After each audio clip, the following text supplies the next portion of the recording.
मराठा आरक्षणावरील शिंदे समितीला पुन्हा एकदा मुदतवाढ। आता विधानसभा निवडणुकीनंतरच येणार अहवाल। मनोज जरांगे यांच्या भूमिकेकडे लक्ष। मिटकरी यांच्या गाडीवरचा हल्ला निंदनीय। राज ठाकरे अनेकांची मिमिक्री करतात। राजकीय उत्तर दिल्यानंतर असा भ्याड हल्ला चुकीचा। सुनील तटकरे यांचं भाष्य।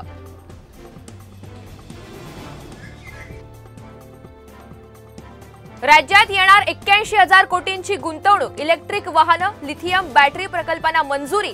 कोकणासह मराठवाडा विदर्भात 20,000 रोजगार उपलब्ध होणार।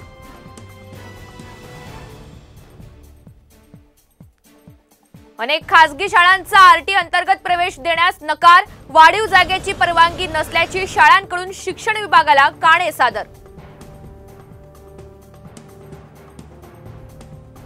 आयकर रिटर्न फाईल करण्याचा आजचा शेवटचा दिवस। उद्यापासून जुन्या टॅक्स स्लॅबचे दरवाजे होणार बंद।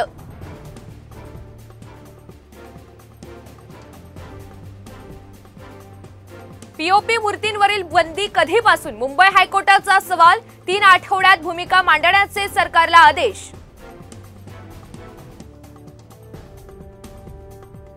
अरुण गवळीला सुप्रीम कोर्टाचा दिलासा नाहीच। गवळीला पॅरोलवर सुट्टी देण्यास नकार। वयाचं कारण देत सुट्टी देण्याची गवळीची होती मागणी।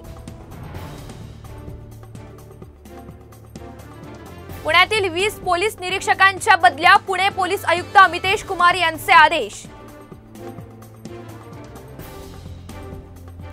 उरणमधील यशस्वी शिंदे हत्या प्रकरणामध्ये नवा ट्विस्ट। यशस्वीनं लग्नासाठी नकार दिल्यानं हत्या केल्याची आरोपीची कबुली। नाशिकच्या मनमाडमध्ये मोकाट जनावरांचा उपद्रव। जनावरं रस्त्यावर बसल्यानं वाहतुकीची कोंडी तसंच अपघाताचा धोका। प्रशासनानं बंदोबस्त करावा, नागरिकांची मागणी।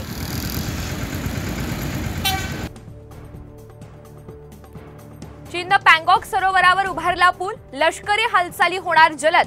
भारतासाठी ड्रॅगनचा धोका वाढला। पुण्यातील पानशेत खडकवासला धरण पाणलोट क्षेत्रामध्ये जोरदार पाऊस। मुठा नदीत पाण्याचा मोठ्या प्रमाणावर विसर्ग। भिडे पूल पुन्हा एकदा पाण्याखाली जाण्याची शक्यता।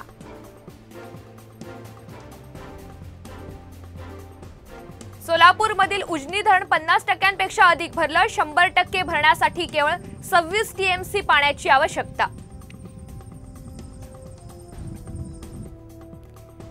रत्नागिरीत मच्छीमारीच्या नव्या हंगामाला उद्यापासून होणार सुरुवात। मच्छीमार नौका सज्ज। 1 ऑगस्ट पासून यांत्रिक मच्छीमारीचा मुहूर्त साधणार।